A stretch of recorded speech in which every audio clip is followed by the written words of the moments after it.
Shanti, everyone. Om Shanti. Om Shanti. A very good morning to everyone. A very warm welcome to the Brahma Kumari's Meditation Center. As we all know that today we have gathered here to know about how to overcome with anxiety, something which has been quite common in today's world. Our senior sister Kanishtaji and senior brother Shwetanji and sister Nia will conduct this class. I would like to share information about this center. Outside this meditation hall, we have a restroom on the left and the water fountain is next to the restroom. My humble request to all of you to please switch off your phone on the silent mode so you can experience the best from this session. Om Shanti. And before I finish that, I would like to invite Sister Nia to come and begin with this session. Om Shanti.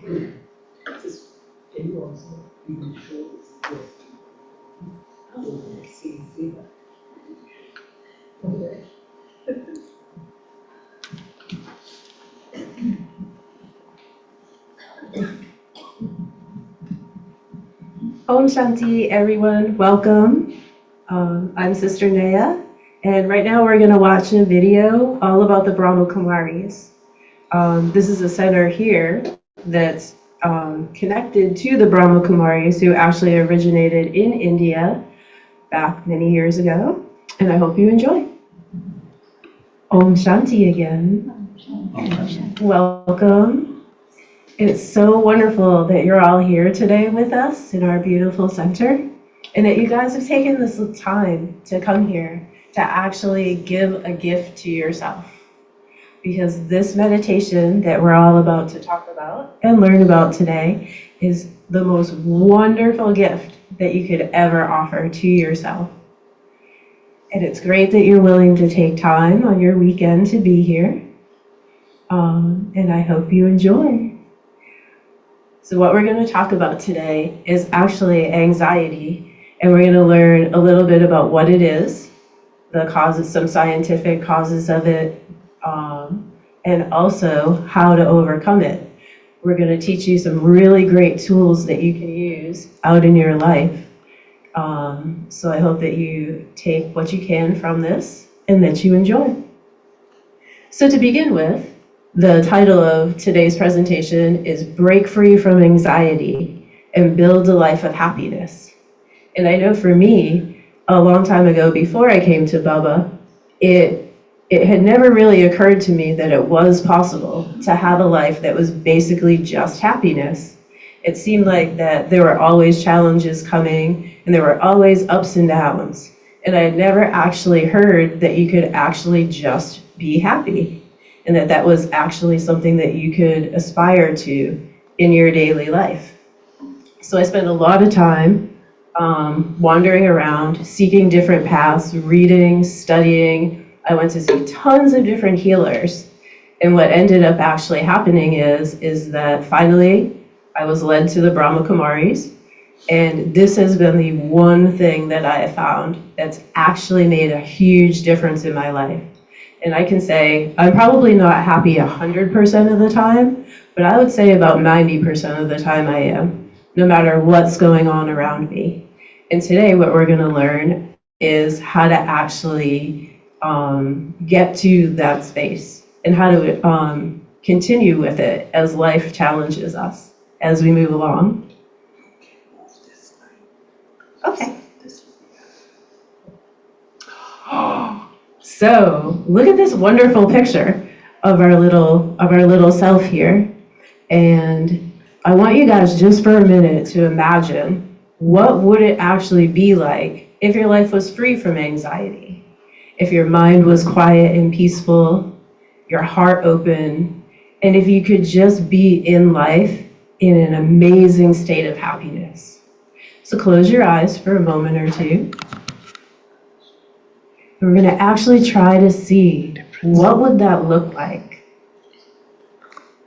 And if you can, what would it feel like? Can you actually tap into your true self, to your true nature, which is actually peace and happiness. Just take a few minutes to try to feel this. As you're ready, slowly come back into the room with us. And today, as we go through, we're going to learn some really fabulous techniques that will help to get your brain to work with you and not against you. We talk a lot about how we have monkey mind, and it seems like that a lot of times we have to fight with our mind. Our mind wants to run all over the place. And we can actually learn to control that, to slow down your thoughts. You'll never get to the point where you probably don't have any thoughts, but at least they'll start to be slower so that you have the choice to choose which thoughts you'd like to think. You're going to learn a system for sustainable anxiety management and some practical tools that you can use in your life daily as situations come to you, as things come up. And I've actually been able to use a lot of the teachings of Raja Yoga out in my life. Not too long ago, I had a really big life change that's continuing to evolve. I was in a position for a very long time where I work, and suddenly it changed. I didn't get laid off, but instead of getting laid off, I got to switch into a different role. And this was very challenging for me because I was very attached to what I was doing. I loved what I was doing. But I was actually able to use these techniques to reconnect to who I am and to realize that it was actually a good thing. I was able to control my thoughts. Negative thoughts about the situation would still come up because it was a very big situation for me. But through the meditation practices, I was actually able to watch myself and to be able to, a lot of the time, control my reactions to what was going on and to be able to be stable and be calm and be happy. And today we're also going to create your own personal anxiety relief plan because all of us are different. And I think we all experience anxiety in a different way. And even though we all have minds, I think they all work in a little bit of a different way. So that will be really helpful and beneficial and something you can take with you. So we're going to set an intention today for being here. And your intention, this isn't about fixing yourself, because really none of us are broken. We're just where we're at on our journey. We're all perfect, and we all definitely have the potential to be completely perfect. But where you are today is also perfect. We're going to learn to reconnect back to our natural state of being. And I think it's really important to understand that our natural state of being is actually happiness and peace. This is really, really who we are, and it's something that we can enjoy every day, even as challenges come, because the challenges are always going to come. That's something else that I've learned. I thought that you would one day, or I would one day, just magically wake up and my mind would be quiet, and it would always be quiet, and I would always be happy, and it would be wonderful. But that's not how it works, unfortunately. It'd be cool if somebody had a magic wand and we could just all get to that state.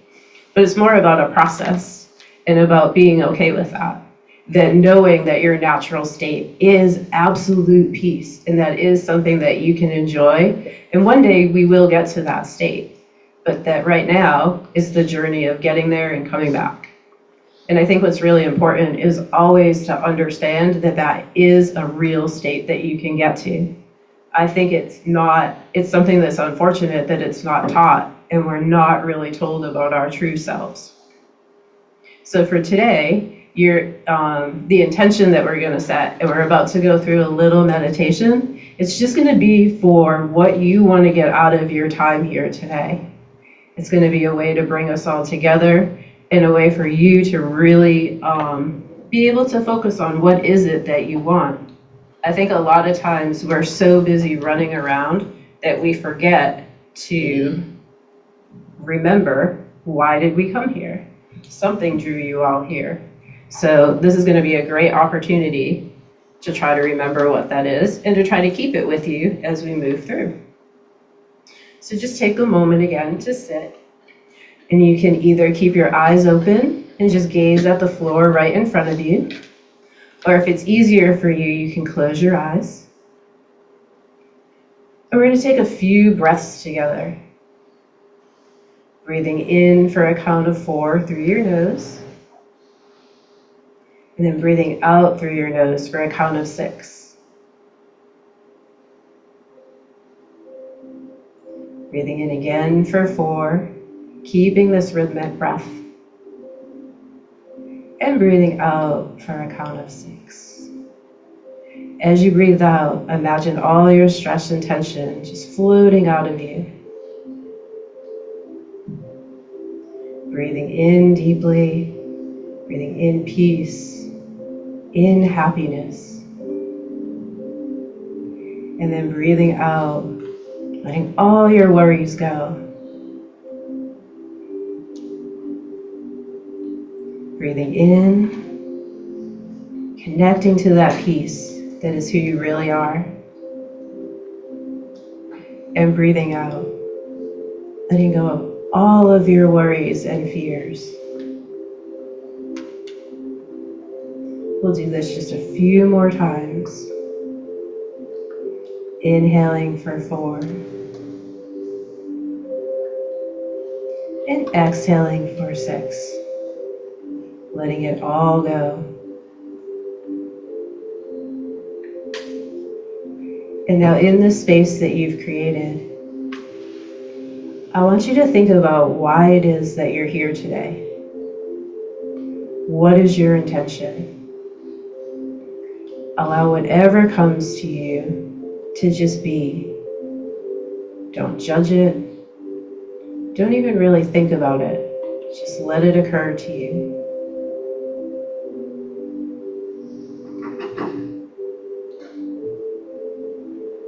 And be so thankful for it. You're all giving yourself this beautiful gift of the time to be here, time to step away.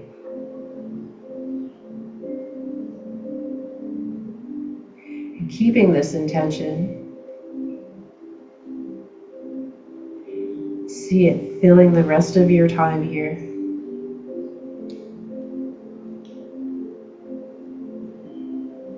Imagine getting what you need, allowing whatever's best for you to come and be easily absorbed.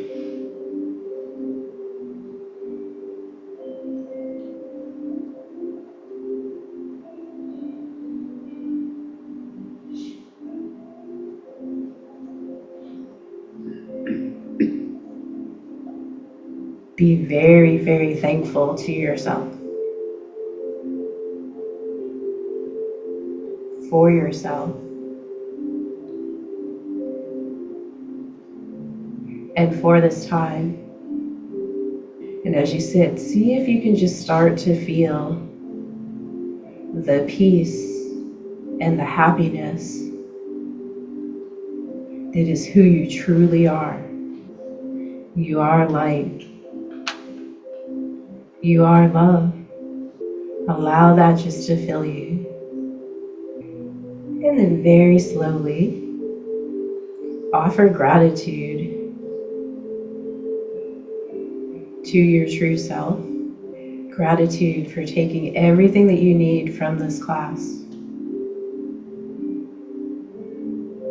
and keeping it with you as a beautiful gift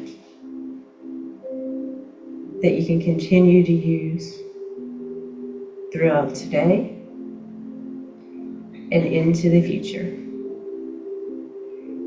And as you're ready, begin to come back.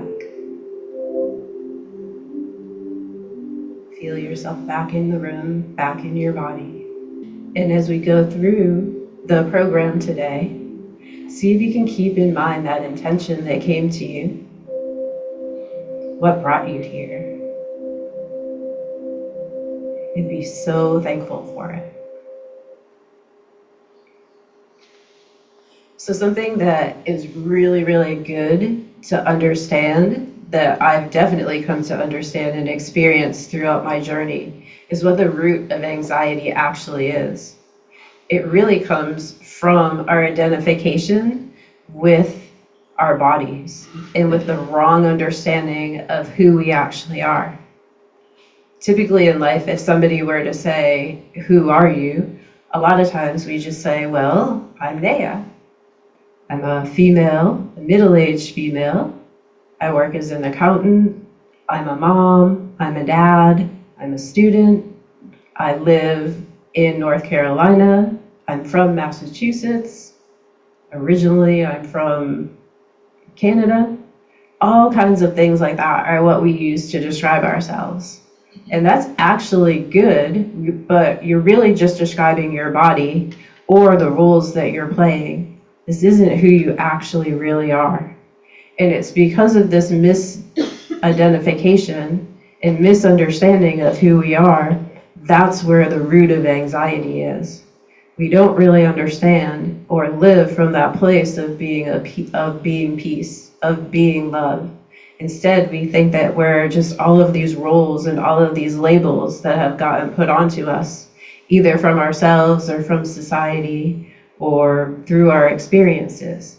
And this really is what leads to anxiety and feelings of fear and frustration. So it's very, very important to understand that this is where it's coming from. Some other things that I think are really tied to this too are our personal stories, the experiences that we've had, things that have happened to us, especially things in the past. We tend to keep those with us. And for some reason, we like to keep the negative things instead of the 4 million fabulous things that happened. We love to focus on the negatives and keep those. And believe that that's actually who we really are, when it's actually just an experience that happened to us. Yes, it's valid. Yes, it needs to have its attention paid to it, potentially maybe, but it's not the truth of who you are. It doesn't need to define you. The truth is that we're souls, these little teeny tiny beautiful points of light that live up in our forehead. And we're here in these bodies. We need the body to experience life, and I've actually heard this came from someplace else and not from these teachings, but that we're souls in a body and that we need the body to actually experience ourselves as souls. And I think that's an interesting thing to ponder. But we're these little souls, and it's so amazing because we're actually peace. We are actually happiness. We are actually love. And that's who we are. Yes, we come down. We're in bodies. I'm in a female, middle-aged body. And that's okay. But it's not who I am. It's not my truth. At some point, I will not be in this body, but I'll still be. And my story, that's not who I am either. Those are just things that have happened. They're roles that I played. And it doesn't have to be what defines me. And I feel like that defining yourself by your experiences can create a lot of anxiety, a lot of fear. And that as we start to move out of that and feel ourselves more and more and more as these peaceful souls, that starts to go away. We also need to be really careful of things that trigger us out in the world and understanding that they don't have to. Yes, for right now, something may actually trigger me. Every time I see a white car, I get upset for some reason, because maybe I had a bad experience with a white car. Maybe I had a car accident and it was a white car that hit me. But I have the opportunity to release that trigger, to let it go, and to not allow it to be what controls me. And we're going to learn, Kanishta is going to teach us some amazing things about how science shows that our identity shapes our stress response patterns. And I think that it's this identity that we have, this false belief about ourselves, that's actually creating these stress response patterns. And you can change them. It's just a pattern. And once we begin to become aware of these, you can actually change them and then start to create some new patterns and some new responses so that we don't have to be in anxiety any longer. So with that, Kanish is going to come up and she's going to teach us a whole lot about the science of anxiety. Let's give her a big hand. Shanti.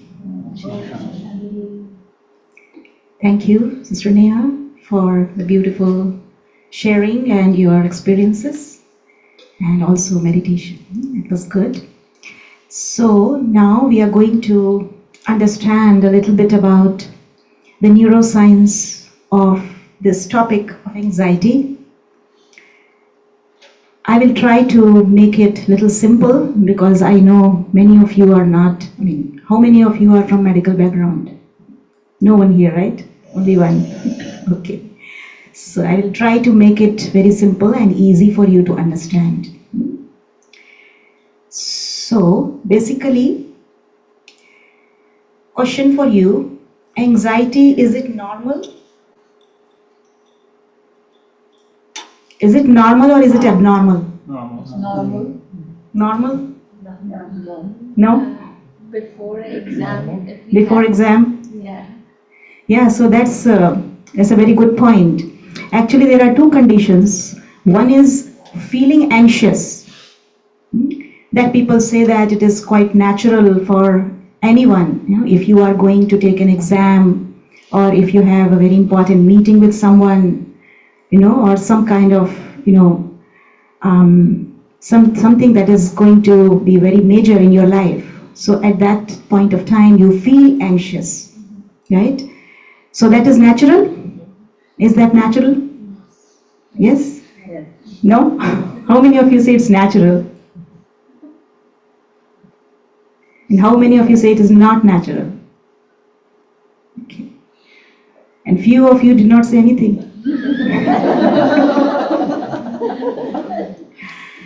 So see, the thing is that if we practice meditation, I remember in my childhood days when I was not a meditator, every time I have to go for exam, my stomach would start to churn. And then, I would get a little bit of anxiety in the form of, physical symptoms, like sometimes even racing of heartbeat and breathing, shallow breathing, and mouth will become dry. All these are the symptoms of anxiety. So I used to get that a lot in my childhood days. But then when I started this meditation practice, over time, with a consistent practice of this meditation, that helped me to allay all my symptoms of anxiety. So now, it's not natural for me. It was natural at that time, but meditation helped me overcome that anxiety. So if you want to experience that, then maybe you can also try to meditate and then see the difference in your life. So see, basically there are two different types of anxiety. One is state anxiety, that I just talked about, when you feel anxious before a big event or any stressful time in your life. And this anxiety is usually very short-lived and directly it is related to a specific situation. So it is kind of situational anxiety, you can say like that. When the situation is over, then there is no more anxiety. So that is state anxiety. And the second type of anxiety is trait anxiety. So what does that mean?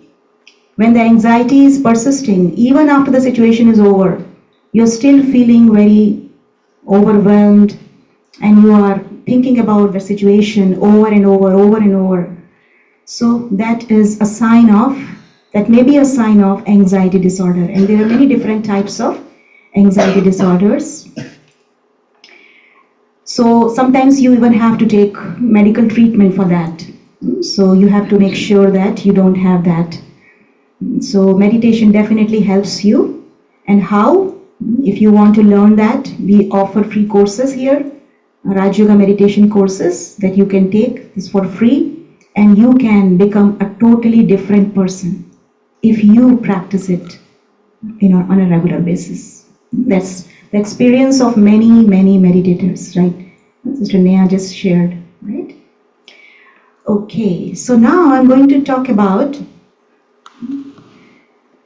that there are, many of you know about it, right? That we have two sides of the brain, right side of the brain and left side of the brain. And these two sides, they have different roles, different things that they do. As you see here, the one side of the brain is more analytical thinking happens. On that side, of the left side, more logical reasoning, mathematics. We have a mathematician here, right? So this part of the brain, left side of the brain, is associated with all of this. On the other hand, right side of the brain, it excels in creativity, art. Any artist here? You are an artist, right? Oh, you are an artist? Little one? Okay, good. What do you draw? Oh, you already have drawn? Wow. So your right side is very active right now. Right side of your brain. Butterfly in the stomach when you were speaking about anxiety. Oh, butterfly in the stomach, she has drawn that. Wonderful, good.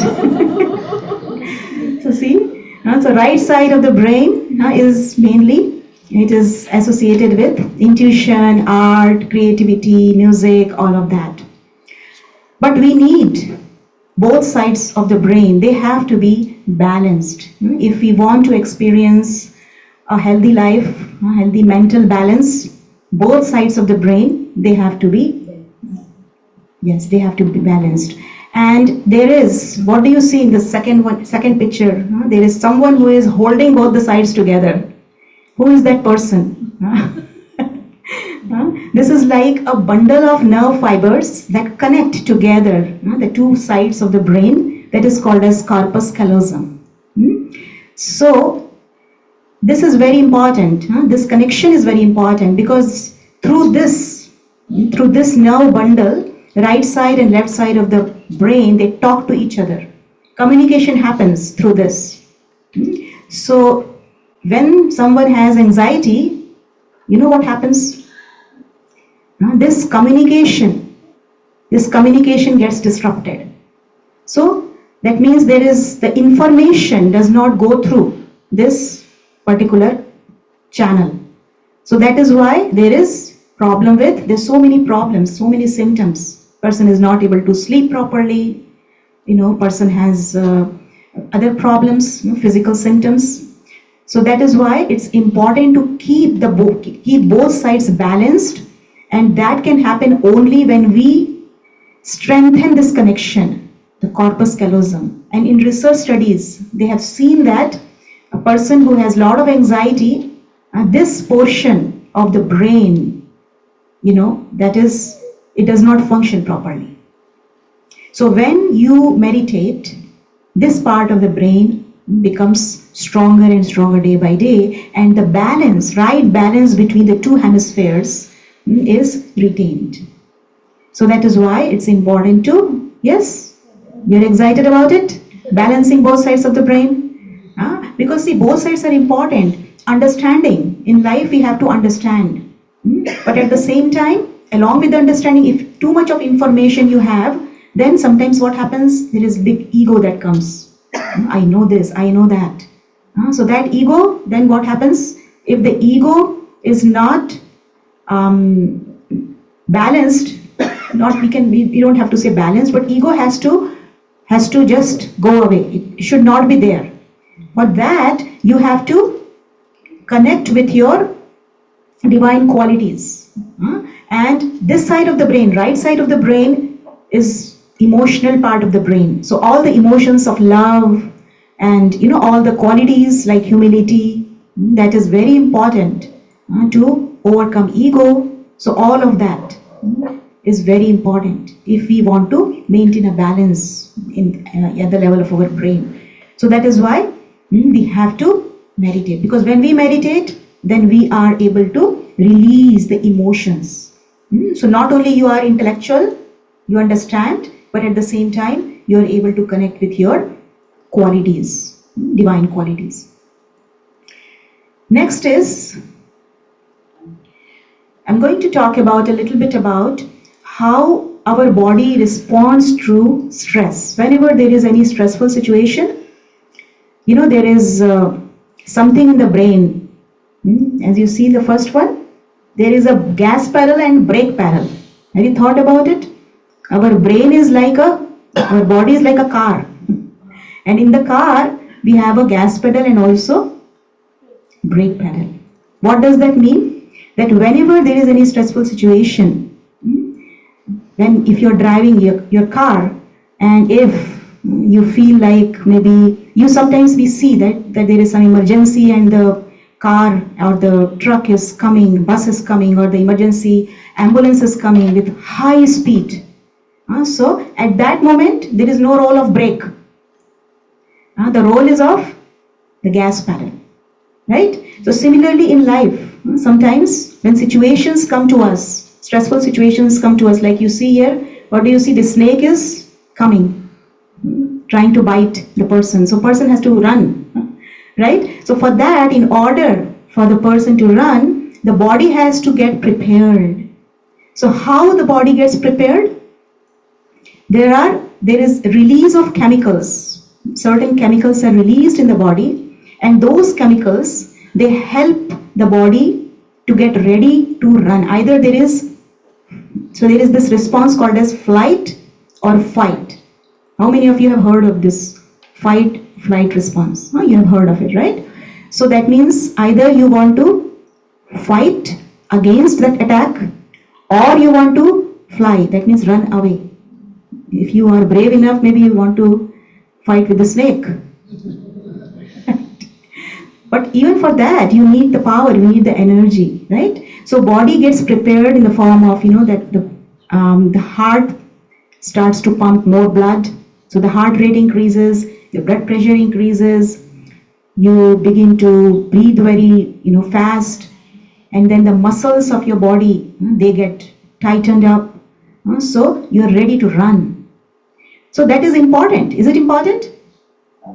Right? It's important. At that moment, it's very important for you. So it is like an emergency alarm that is turned on. This is an inbuilt mechanism that is there in the body.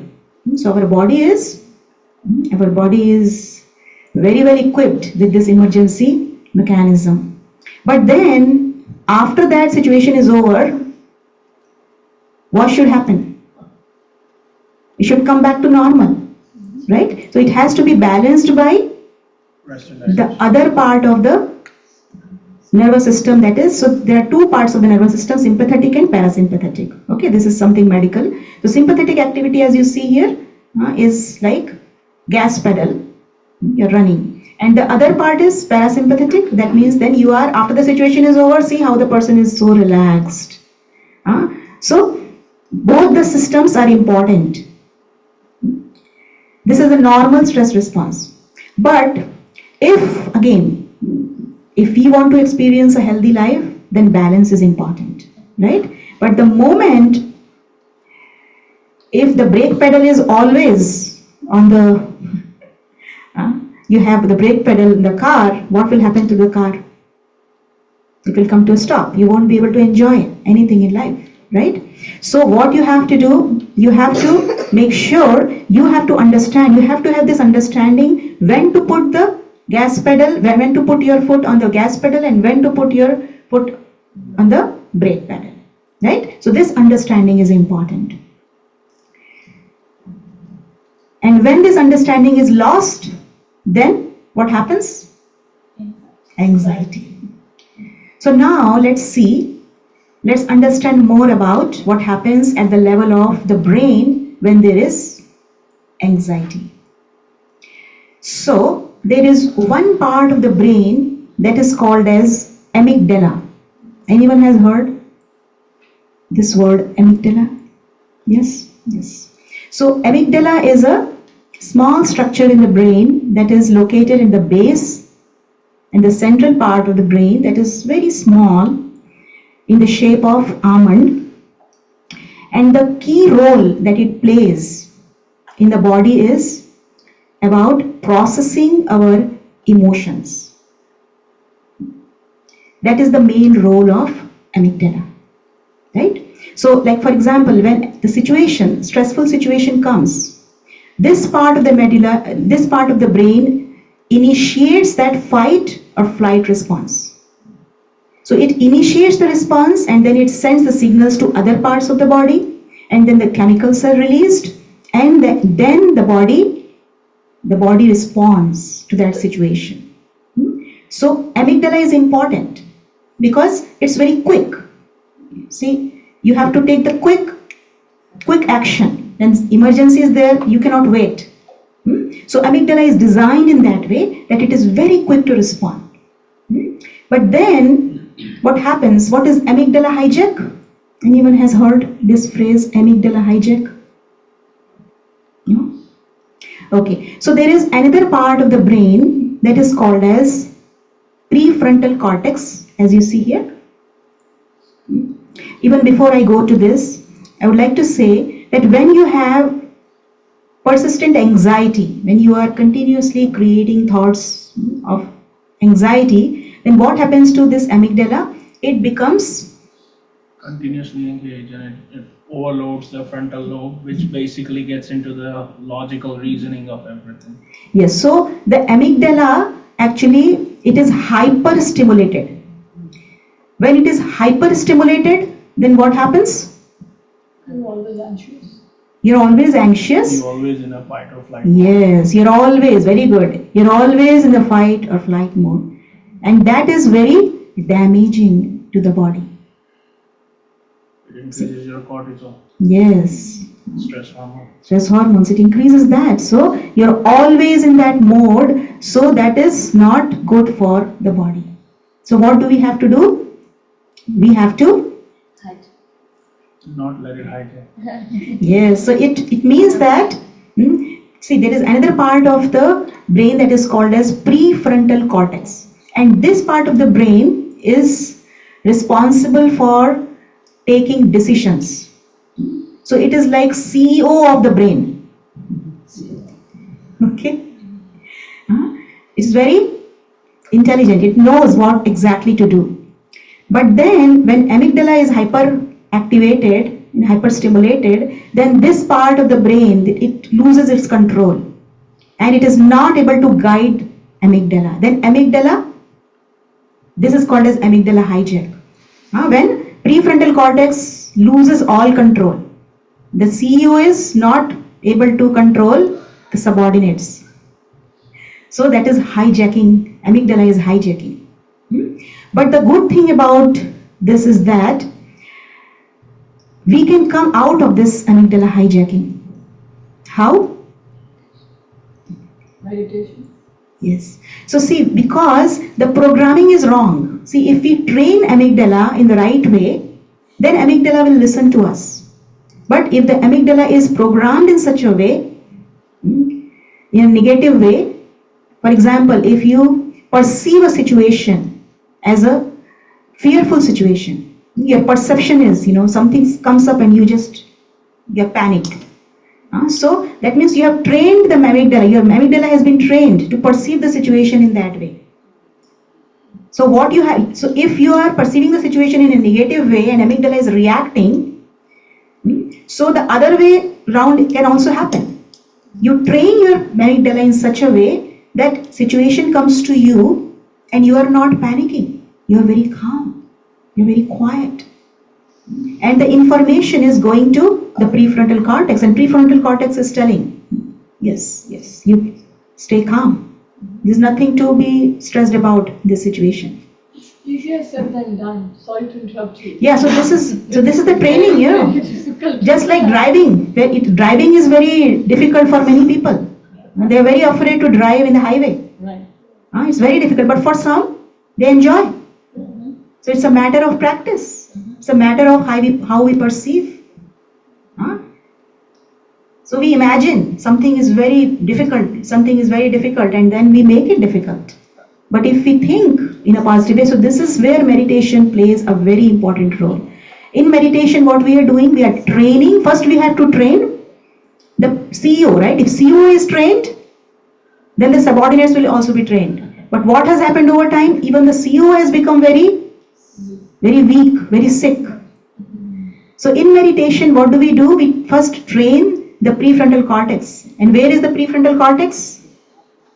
That is why when we meditate, we focus our attention here at the center of the forehead, because this is where the prefrontal cortex is.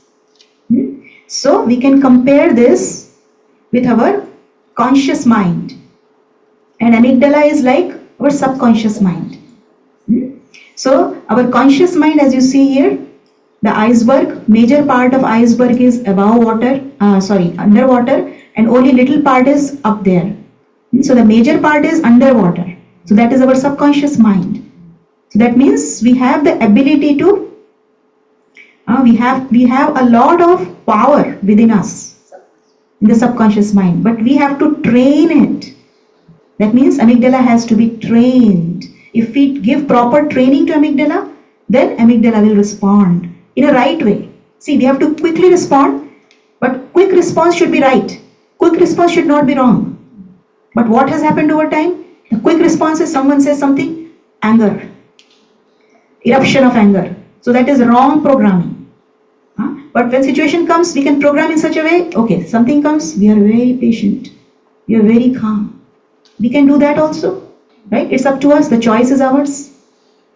So in meditation, what we do, we train the conscious mind. So intentionally, we have to, consciously we have to create thoughts in the mind in such a way that our conscious mind becomes powerful.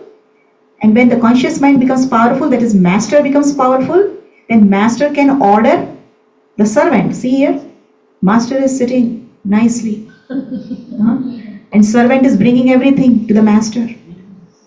So this is the beauty of meditation. When you start meditating over time, you will be so relaxed, just like you become a master. Master of your own mind, master of your own thoughts, master of your every sense organ. How many of you want to become a master? Everyone, right? No one wants to be a servant. So if you want to become a master, then we have to train the master, right? And then the servant will also be trained. Okay, clear? So now, something about neuroplasticity. How many of you have heard this word, neuroplasticity? So what is neuroplasticity?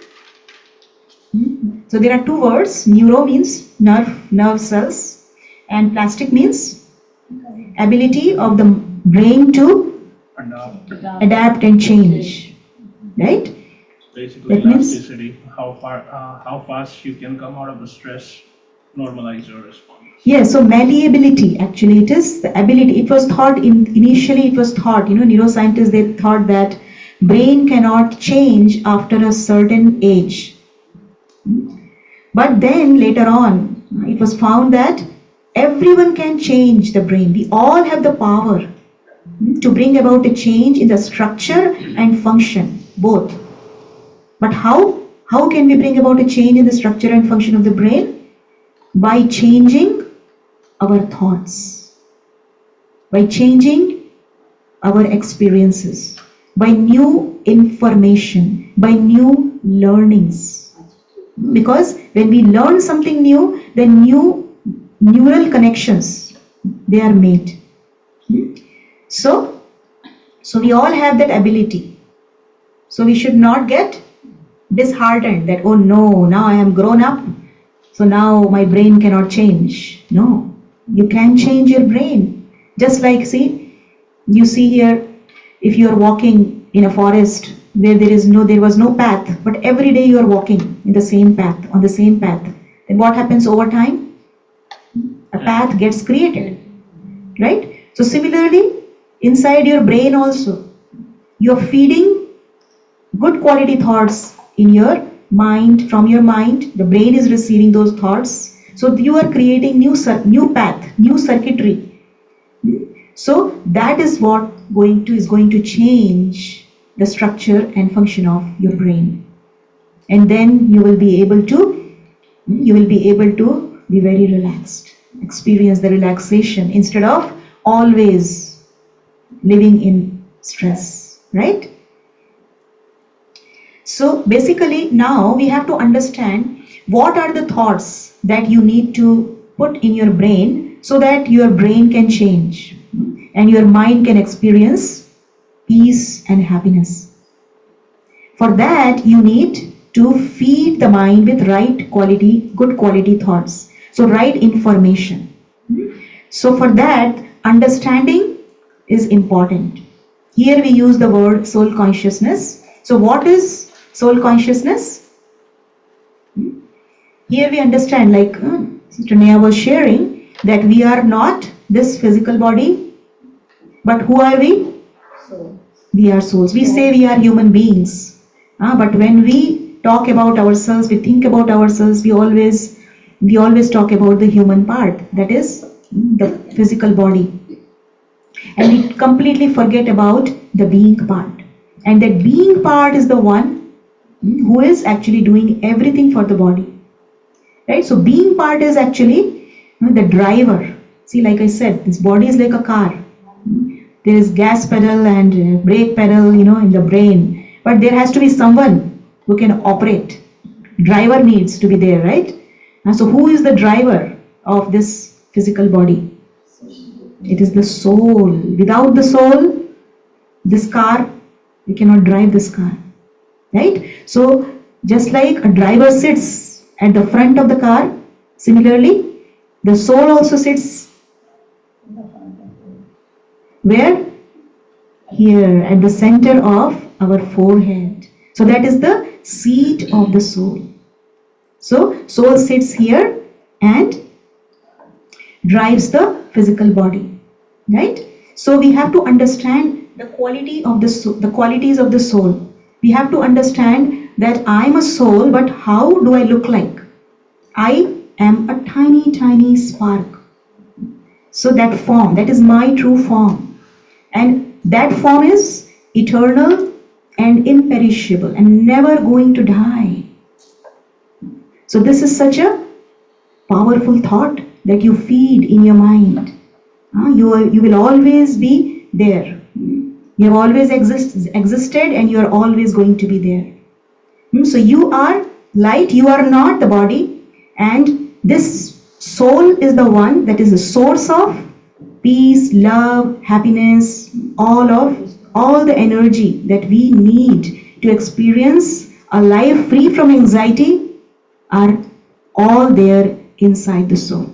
So we have to go to the right source, right? If we want to experience a life free from anxiety, what does that mean? That we want to experience peace in life, we want to experience joy in life. So if we want to experience all of this, then we have to go to the right place. And what is the right place? Right place is the soul. So that is why you have to be conscious that I am a soul. So this is the main practice, this is the foundation of this meditation, Raj Yoga meditation that we practice.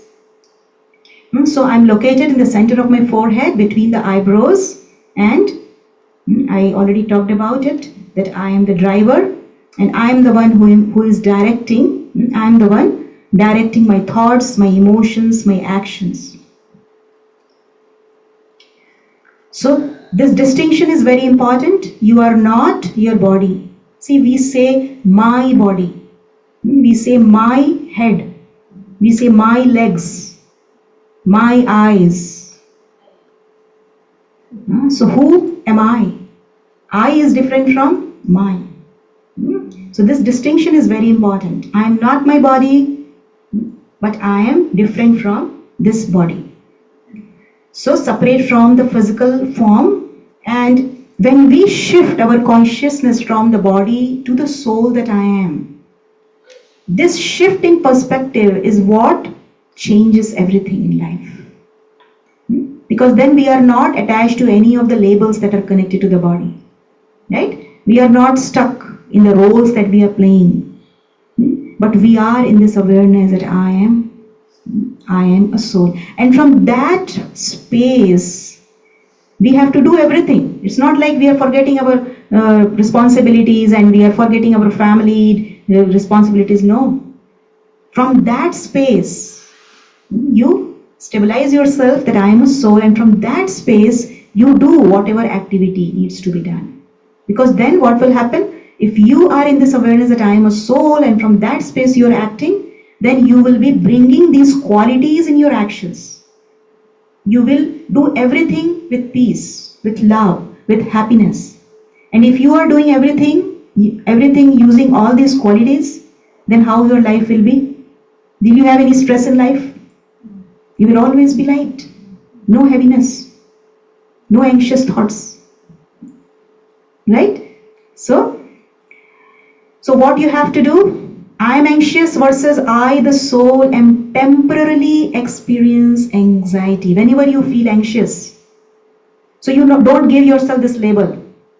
I'm an anxious person. You know, sometimes people say like that. I'm an anxious person. So you are giving that label to yourself. So that will give you even more anxiety. So instead of that, if you feel that you are at the moment feeling anxious, so you can say to yourself that I, the soul, am temporarily experiencing anxiety. But that is not who I am. Right? So this information you have to feed, and over time you can say to yourself, and I'm going to overcome it. This is nothing big. Very soon I'm going to be free from all of this. So talk to yourself in a positive way, and then you will see the difference. So the moment anxiety became a temporary, and that moment when you understand this and when you start applying this in your life, so that will make your identity not like an anxious person, but you are a peaceful soul. Maybe you can add that I am a peaceful soul, and I'm temporarily experiencing this anxiety. Okay, so maybe we can take a few moments now to experience this body-mind reconnection technique that you can use whenever you feel that you are very anxious. So the first step that you can, at that moment when you're feeling anxious, just take a moment to see what is happening to your body, the physical sensations, how you're feeling. Your heart is palpitating, your hands are clammy and cold and sweating. So just notice those sensations at that moment. What is happening to my body at the moment? And then immediately you can make a shift. Where will you focus? You focus your attention. Bring your attention from the other part of the body to the center part of your body. And then say to yourself, who am I? I am a soul. And at that moment also see what thoughts you are creating in the mind. What are the thoughts that are coming in my mind? Maybe at that moment you are creating this thought, I am an anxious person.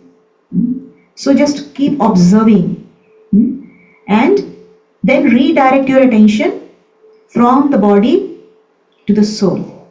I am not this anxious person, but I am a soul who is full with peace. So now is the time for me to activate my inner peace. See, the way to activate, all these qualities are there inside the soul, but they need to be activated.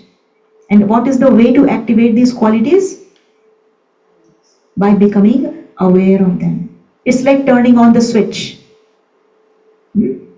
See, if there is darkness in the room, you cannot see anything. It will be very difficult for you. So then you will be looking for the switch. Right? If you enter a dark room without turning on the switch, you will what will happen? You will stumble, you will fall down. There is danger. Right? But if you know where the switch is and you just turn on the switch, how much time does it take? 1 second? Right? So similarly, our mind inside, this is like a room. So when we go within, we have to turn on the switch of awareness that I am a soul. And the moment you turn on the switch, then you will start seeing everything clearly. You will be able to see that inherently I am a peaceful soul. Why am I getting anxious? There is so much peace inside. I don't want to experience this kind of feeling, because when you are anxious, then what are the feelings that gets generated? feeling of fear, feeling of worry, all these feelings, all these emotions, they come up. But then you have a choice. When I am soul conscious, then I am always fearless. When I am soul conscious, then I am always happy. So I want to go in that direction. I don't want to go in this direction. Because I have experienced enough of fear in my life. Right? We all have experienced enough of fear. We all have experienced, right? So we don't want to experience that anymore. We want to experience joy. So for that, we have to shift our focus towards the soul. Because that is how we can activate. And then more than the connection with the self, there is also very important, it's important to connect with the higher power. That is the Supreme Soul. So in Raj Yoga meditation, the second thing that we learn is how to make the connection with the ultimate source of these qualities. We get the understanding that yes, of course I am a peaceful soul, but then my reservoir is very limited. Because see, even if I am saying I'm a peaceful soul, something happens and yes, you get anxious, right? That means our store is very limited. So that is why we have to connect with the powerhouse. So that connection is very important. And you cannot thrive in isolation. Because if you think that okay, I can manage by myself. No, you cannot manage by yourself. After some time you will feel the need. So you have to connect with the higher power, and also you need some kind of support. Like social connection is very important, and that's why we have the centers everywhere.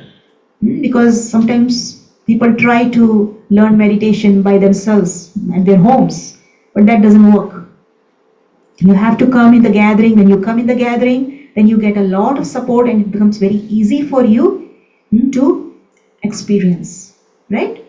So the highest possible connection is the connection with God, and then you are able to, because that connection is the ultimate connection. So you feel the surge of energy. The moment you connect with the higher source, that experience is ultimate experience.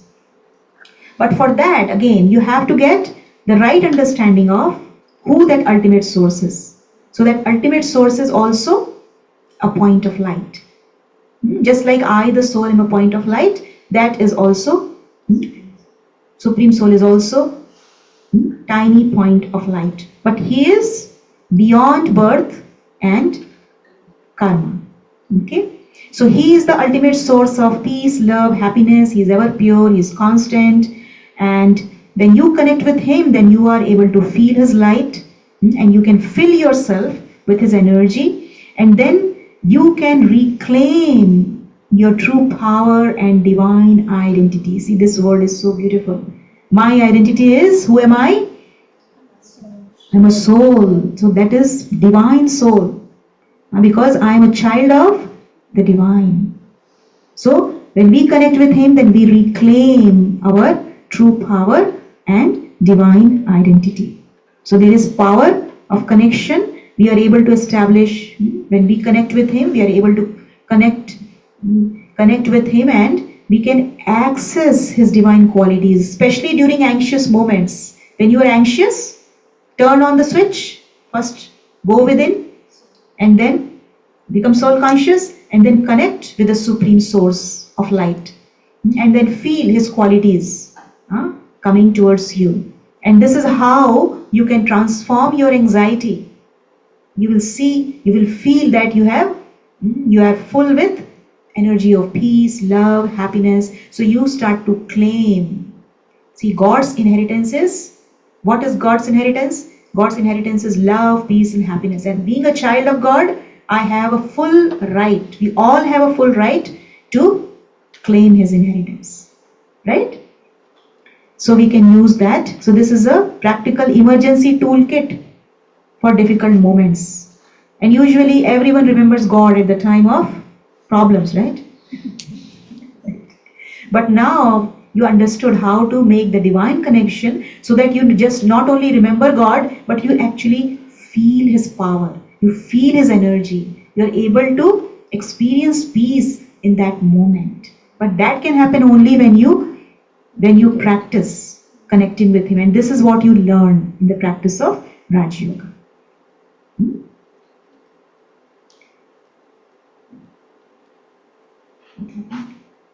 So, the quality connection. So, what you can do, any quality you are missing in your life. For example, if you feel that you are lacking courage in your life, clarity in your life, or you are very weak, you want strength, peace, you first identify those qualities. And then you have to say to yourself that these qualities are already there within me. I have inherited all these qualities from God, but I have forgotten. One of the meanings of yoga, what we learn here is that yoga means remembrance. You remember who you are, and you remember that these qualities are already there within you. And when we connect, so how to access these qualities, this is why the connection is important, because only when you connect with the self and God, you will be able to access those qualities. Otherwise, it's not possible. So you have to keep focusing on positive qualities, and that will reduce the threat response. So you will not then react, but then you will have tools. You've already you have full access to peace, so you will stay very calm. Your amygdala will be silent. It will not react. Okay? So this is the practice that you can do. First step, who am I? I'm a peaceful soul. And then with that awareness, you connect with the divine source of peace. Maybe we can take a few moments to experience this. Okay? So everyone, just relax your body. And very gently, focus your attention at the center of your forehead.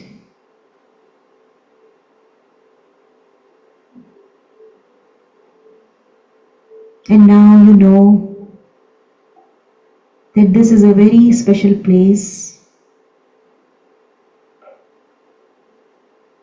where you can sit and experience your true self.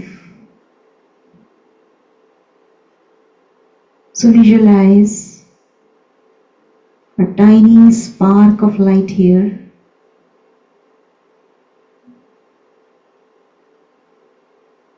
And say to yourself that I am a peaceful soul. I am a peaceful soul. Let the energy of peace flow in your mind.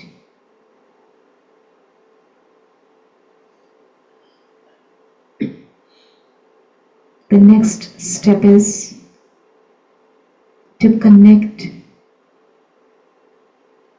with the Supreme Source of Peace.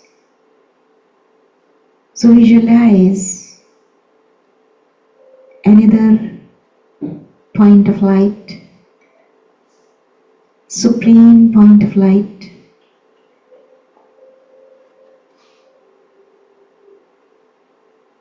who is an ocean of light.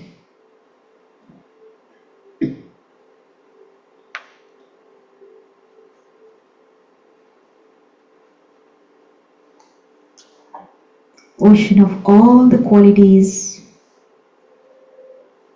He is an ocean of peace, ocean of love, ocean of joy.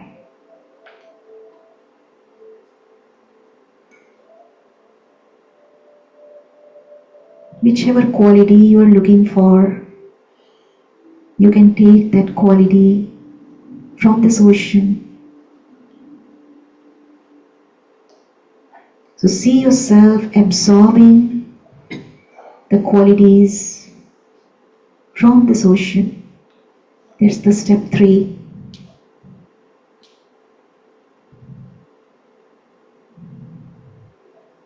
Feel the flow of these qualities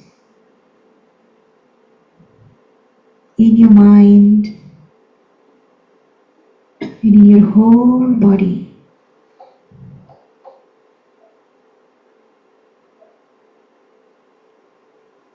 And now see yourself becoming an embodiment of those qualities.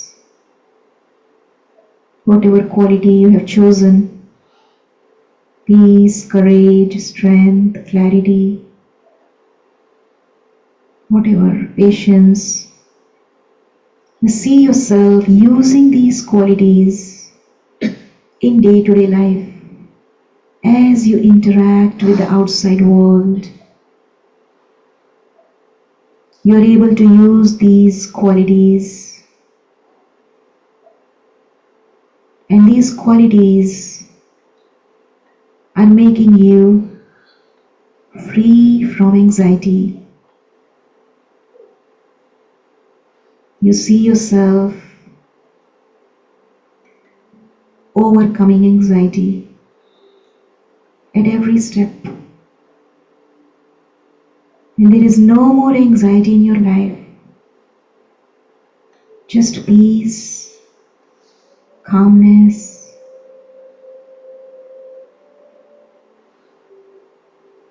peace upon peace, and nothing else.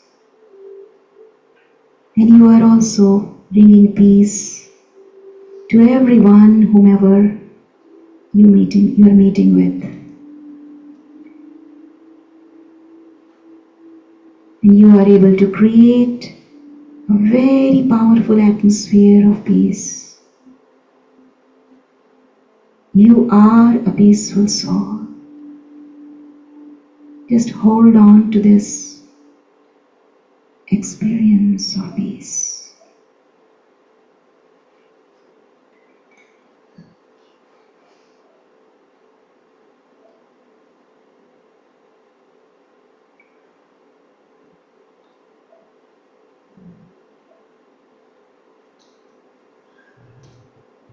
Om Shanti.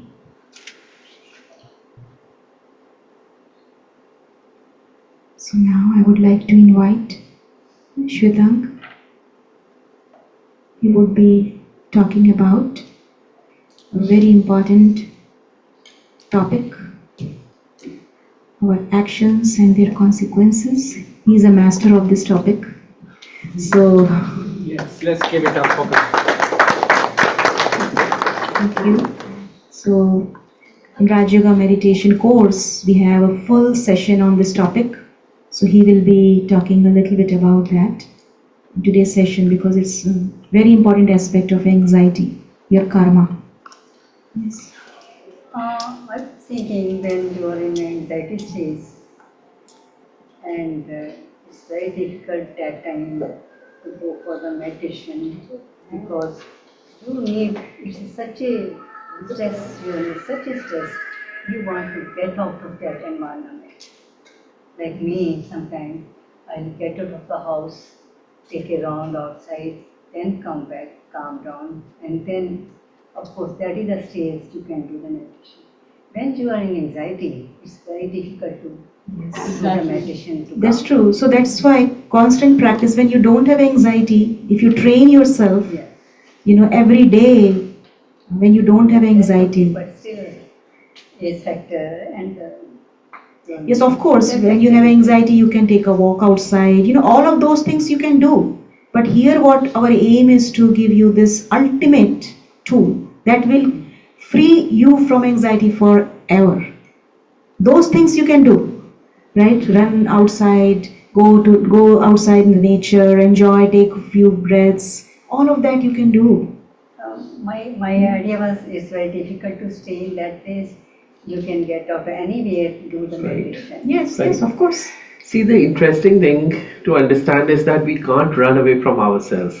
You see, so what we learn, what we have understood over time is that, like for example, during warfare, when armies are at war, at that time, practicing shooting won't help. So when do you practice all of that? How to make the best use of your weapons is when there is peacetime. So the practice of Raj Yoga is when things are okay. So that when things are not okay, then you can handle them. So day in and day out, that's why we practice meditation. I know for most people, meditation is the last thing that they would do after everything else is taken care of. Right? It's the last thing on your to-do list for most people.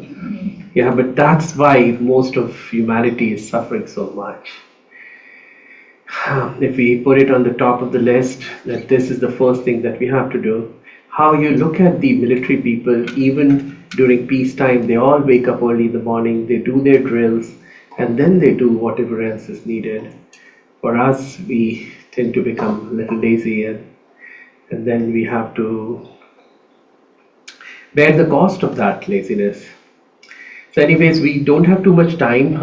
I don't want to keep you here too long, but I want to bring this topic to everybody's understanding, because you see, what we are realizing more and more is that anxiety and all other problems really stem from the soul, actually.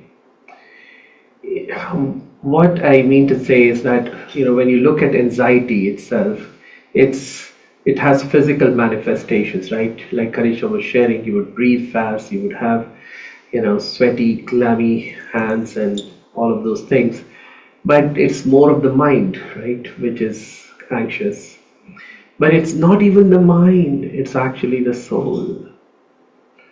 In the world out there, they use this word psychosomatic illnesses. That is, all physical ailments also start from the mind. But actually, everything starts from the soul. You see, if the soul is happy, then the body will be healthy. It's not just the body, the mind will be healthy too. So how do we make the soul healthy? Now you see, I'll ask you a question, and I invite you all to ponder upon this. That do you have anxious thoughts because you have anxiety? Or you have anxiety because you think anxious thoughts? Second one. Right? Everybody agrees, but we don't really agree. You see, deep inside, we always blame something else for what's happening to us. So law of karma really teaches us this deep understanding between cause and effect. What is the cause and what is the effect? Is the anxious mind the cause of anxious thoughts? Or is it the anxious thoughts that creates an anxious mind? You see, in the first way of looking at life, you end up being a victim. That I can't control my anxious thoughts because I have anxiety. You see, I am an anxious person, and so I can't stop myself from having anxious thoughts. But actually, the truth of the matter is that we create anxious thoughts for no reason. Kanishta has taken us through this deep understanding of the fight and flight response. That really speaking, there is hardly any danger in today's world. All of this danger that we think of is perceived danger, imaginary danger. And that creates anxious thoughts, because the way we see, the way we perceive, then creates the thoughts that we have. Jesse Drishti. Yeah, very nice, Jesse Drishti, very good. So Jesse Drishti, that is, as we perceive, that's how we start to think. Then our thoughts change our attitude, and that's what we become. That's how we create our world. Our worldview creates our world. So what it really means is that we have to fix how we think. Now, law of karma, karma means action, but all actions also start from where? Our thoughts. Every action is preceded by our thoughts. So if we can change the way we think, then we can change our actions and therefore our own life. We are the creators of our own lives, our own destiny. That's what law of karma teaches. It's a law of reciprocity, it's a law of cause and effect, it's a law of action and consequence. When we do good, we get good. As simple as that. Whatever goes around comes around. Now, it is a tough pill to swallow for all of us. मैंने तो कुछ गलत नहीं किया. I never do anything wrong. I'm so innocent. It is they, right? If I am the mother-in-law, it's the daughter-in-law.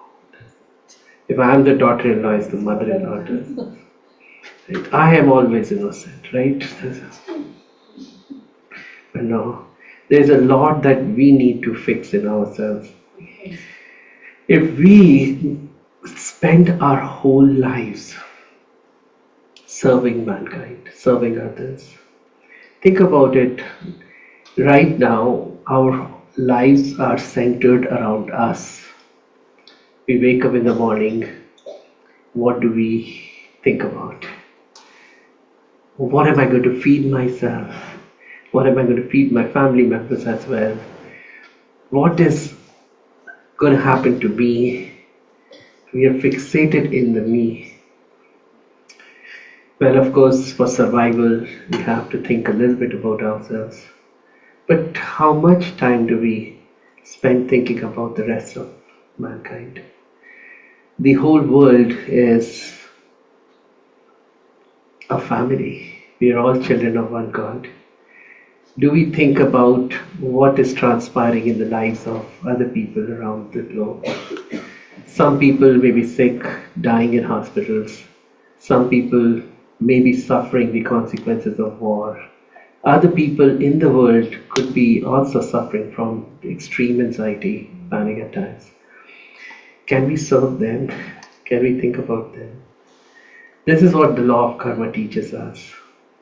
This one very beautiful aspect that when we think about the rest of the world, then we open the channels for the universe to serve us, for the universe to flow through us.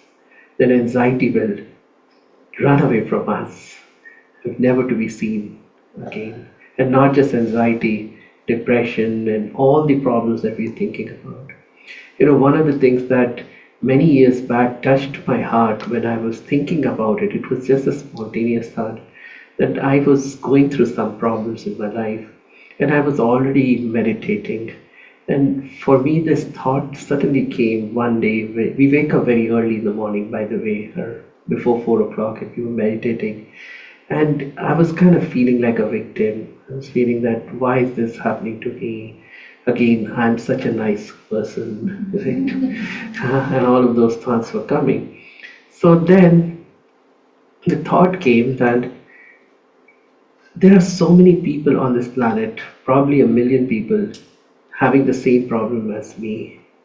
If I'm struggling with a relationship, then there are millions of people struggling with the same relationship. If my knees are hurting, or my back is hurting, I'm sure there will be 10 million people on this planet with backache and knee pain and whatnot. So can I stop fixating on my problem and think about others and see how I can create such a positive energy? And of course, we learn in Raj Yoga how to connect, like Kanishta was sharing, that we connect to the highest source of energy, draw his energy, and then we can share that with the rest of the world. And I saw, you have to believe me, within a couple of days, my problem started getting resolved. It's as simple as that. And that has transformed everything for me. And now, every time I have a problem, let's say I have a bad toothache, which a tooth that needs root canal treatment, and I think about, oh, there could be so many people on this planet who are suffering from that. Number one thing, they may not even have the healthcare that I have, the access to healthcare. The second, they probably don't even have access to Raj Yoga meditation. They don't know how to meditate. For us, it is a blessing that we can connect to the highest source of energy, draw his energy, allow the universe to flow to us, and all our problems get resolved most 90% of times. So, but the other people in the world don't have. So how much suffering they may be having. So not just the pain, but the suffering. I don't think now, after 25 years of our practice of meditation, the word suffering, we don't even know what that means for us. The suffering has completely gotten eliminated from our lives. But there is pain. Of course, we have bodies, so we have pain. But there are people who have pain that also suffer. So can I think about them? Can I see how I can serve them? And I have seen over and over again, I feel so much better. So this is just an inspiration for all of you, that as you leave from here, first thing is that how can I change my actions? How can I consciously work on myself to be a better human being? In fact, work towards being the best version of myself. And I know this opens up a big Pandora box of how is it possible to be good in this world? Yeah, when my spouse is like this, my mother-in-law is like this, my sister-in-law is like this, how can I live? This is the common problem that everyone has. It doesn't matter who is like what. Boss is this, colleagues are like that. What do I have to do? If they are doing something wrong, they will eventually suffer. I want to suffer, or I want to live a life of happiness? This is a question each one needs to ask himself. I inspire you to ask yourself. I invite you again and again to ask this question to yourself. And if you want to be happy, what you have to do? Do good. Be good. That's all. The second is, you can even take this a notch further, the aspect that I was talking about. See if you can spread peace and happiness around you across the globe. Think about, you don't have to do big things, but even holding a positive thought for people in the world who are suffering can mean a lot for the world, but also that energy will come back to you and will serve you. The third aspect that I wanted to talk about also was that, you see, we create karmic accounts actually, not just with people around us. You see, when we meet people, we interact with them and karmic accounts get created. If we don't interact in a positive way, then then it's like a debt we have to pay off at some point. But also, you see, we create karmic accounts with our own self, if you will. You see, Kanishta has shared, Sister Neha also was talking about the fact that we are souls, not the body. So the soul uses the mind. Mind is a gift that has been bestowed upon the soul. The body has been also given to the body, to the soul. Similarly, relationships have been given, the possessions have been given. So you think, let's focus on the mind aspect. The soul has been given the mind as a gift. For what? For what? What do you think? Why has each of you been gifted with a mind?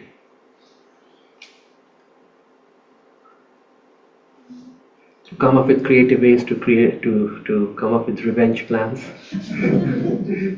To be creative, how to do good. What's that? To be thoughtful. Thoughtful, yeah, to be kind. How can I be kind? Let me come up with new methods to be kind. How does that sound? Whereas we normally, what do? To be honest, ask yourself. You can put your hand to your hand.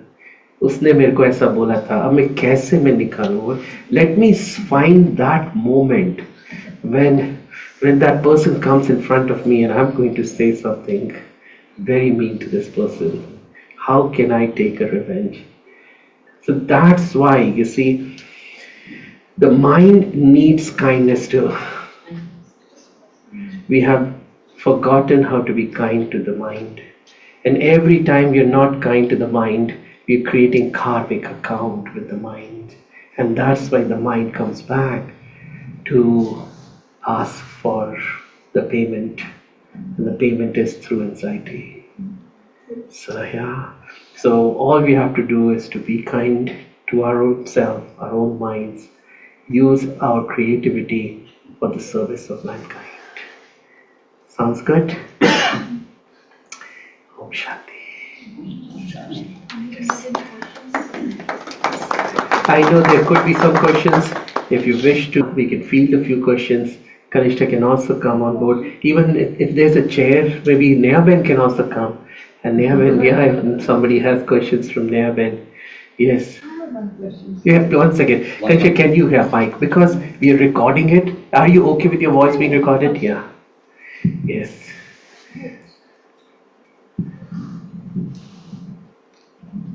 Om Shanti to everyone. Thank you. It was very enlightening, very informative. Although we've heard so much about all this, but in a very peaceful environment, it was very enlightening. My only question to all these places I go to. Also, one more thing, what we learned, which you will get to know more in detail when you start doing the course, is that there is really no bad thing that happens. Everything that happens comes to teach us something, to take us to higher ground. So, again, it's our perception. We perceive things as bad, and that's why it creates anxiety. If we can change the lens through which we see, that is, we change our perception, we begin to see everything good in everything. Then, all of life events, however quote unquote traumatic they may be in the world out there, they actually help you grow. And Kanishta actually did research on this. She did a PhD on cancer survivors and meditation. And you see what happens. There's this very interesting term that is very common in the world out there. They say they call it as post-traumatic stress disorder. You've heard that, right? So a lot of people, when they go to war and situations happen, abuse and whatnot, then they end up with this stress disorder, PTSD. But what they found, very interestingly, that there are some people who would go through the same challenges or even bigger challenges. They won't end up with PTSD. Actually, they will end up with spiritual growth. PTSG. Spiritual growth. And so PCSG was post-cancer spiritual growth, was a term that Kanishta tried to coin.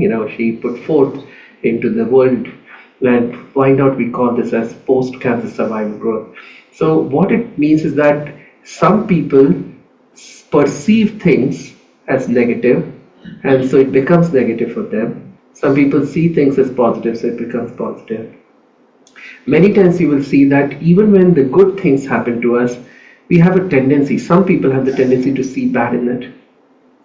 The best would happen, even the biggest cake would be prepared for them, they will find something, I don't like the icing in it, it's too orange or too green or too blue or too whatever. Now, the other way around, we can see the most negative situations and look at something positive in it. And that's exactly what it is. So in Raj Yoga meditation, we learn the art of seeing good in every situation, positive in every negative that happens in the world. Okay? Alright. Okay, yes, you would like to say something too? Om Shanti. One thing I want to ask for meditation. Basically, when we say that any kind of like I'm a peaceful soul or anything in meditation, so we are still creating a thought, right? So my question is I'll elaborate this quote here. It says, when we say control your thoughts during meditation, it is impossible to control and make them disappear, because the moment you try to make thoughts disappear, you are thinking. So I want to know how to create a thoughtless mind. Is it possible in meditation, or does that help or no?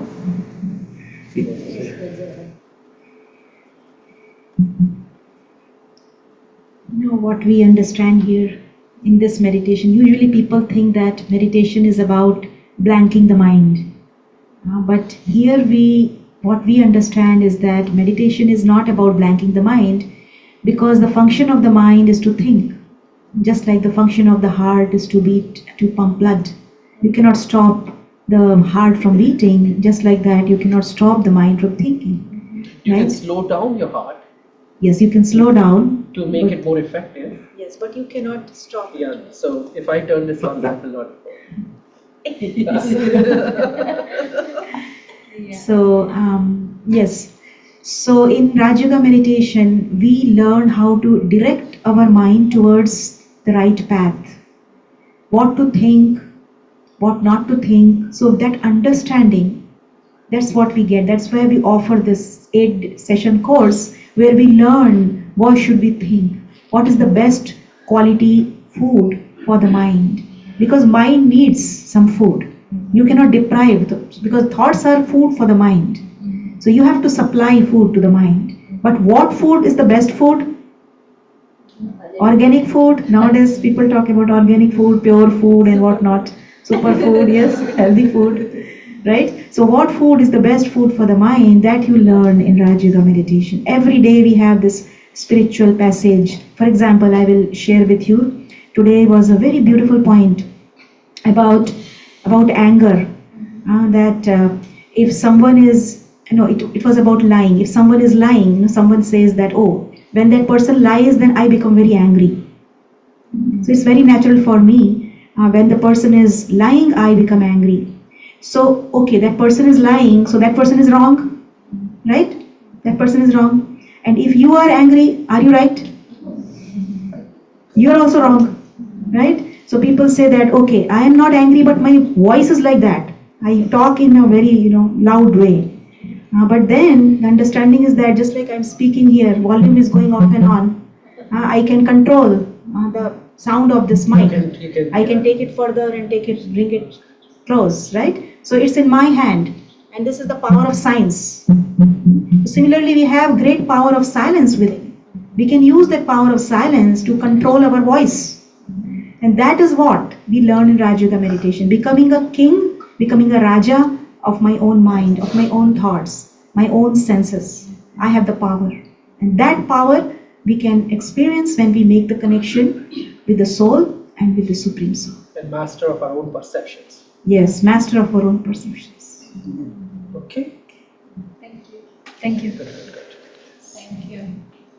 That's it. Shall we close with some meditation? Unless someone else wants to say something. No? Okay. And we have at the end a blessing card for everyone. So please don't leave, and a sweet that has been prepared with a lot of meditation. That will heal the soul. That will heal the soul. Very good. So Both the body and the soul. So we have heard enough. We have understood a lot. But now is the time for us to do something profound for ourselves.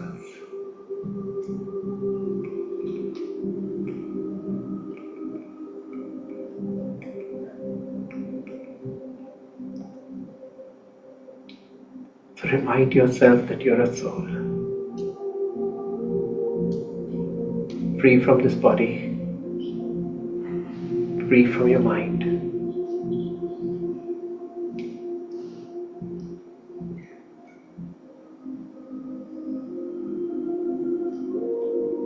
A droplet of energy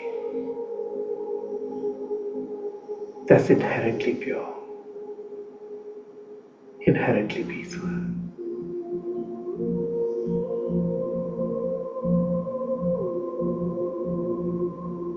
Your very essence is peace.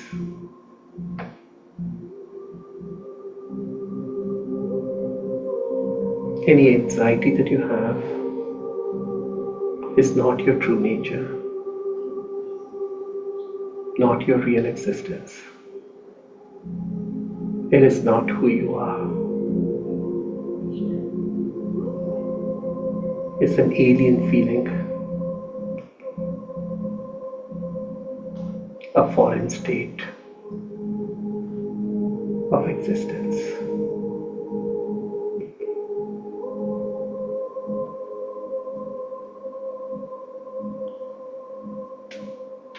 As you remind yourself that you are an eternal soul, indestructible, imperishable, and clearly you are eternal because soul is energy, and energy cannot be destroyed.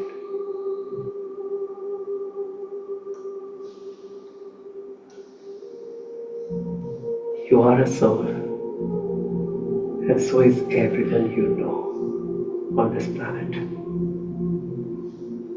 including your loved ones. Your very nature is peace, and so is everyone else's nature on this planet. You are eternal, and so is everyone else on this planet. Eternal, immortal, indestructible, imperishable.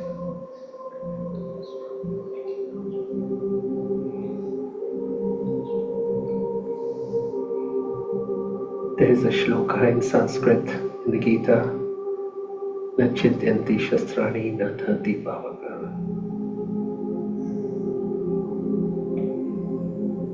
The soul cannot be cut with the sharpest weapons. It cannot be burnt with fire. Water cannot wet it, nor can wind dry it out.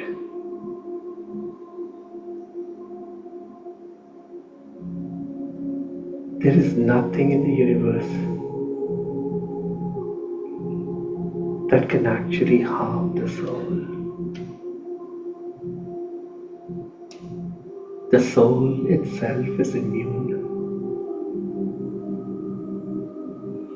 to the negative energies of the universe.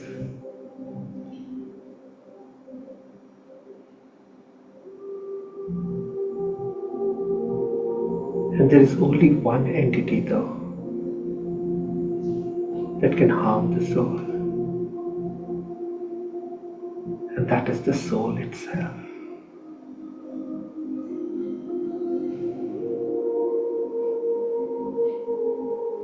There is no one else, nothing else in the universe that can harm you other than you yourself.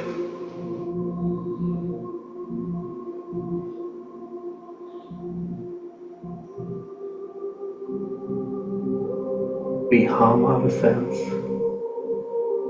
through the way we think and through the way we perceive things. So in this little time and space that has been created for you,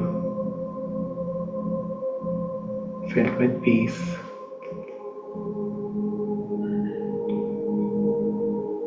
give yourself this thought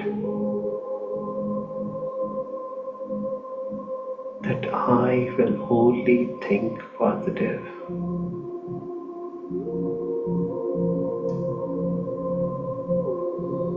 And I'll only see things in a positive way.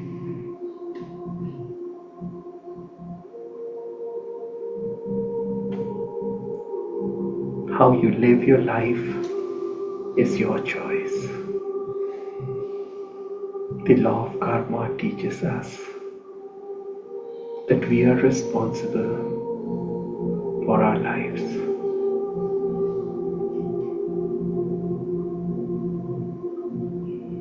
Our life pans out based on the choices we make. In every moment, we have a choice whether to see things in a positive way and feel good and become free from anxiety,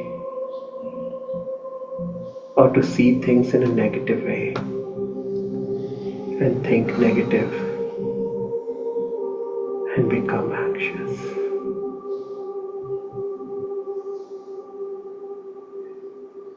Every time you become anxious, you reinforce anxiety for yourself. It's a learned behavior. And just like anxiety has become a learned behavior for you, you can make not being anxious or a life free from anxiety as a learned behavior too. I'm positive and I'm going to see everything in a positive way, no matter what. Every time you do that, you become a more positive person, free from all anxiety.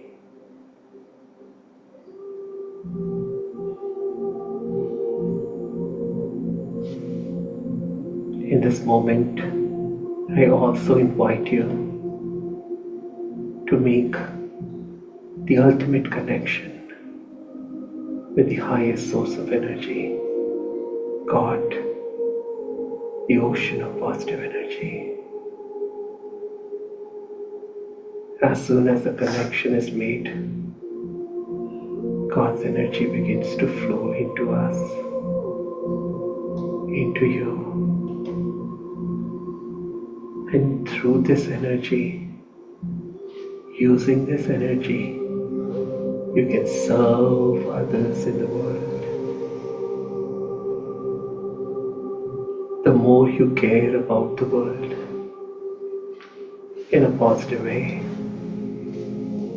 the more you try to bring peace in the world around you, the more the universe will start to flow through you, filling you with treasures that you had never imagined before.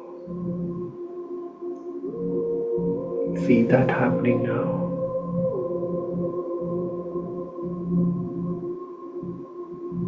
And all of the universe's energy beginning to flush out all your anxiety, all the negativity that you've been holding in your heart up till now. Om Shanti.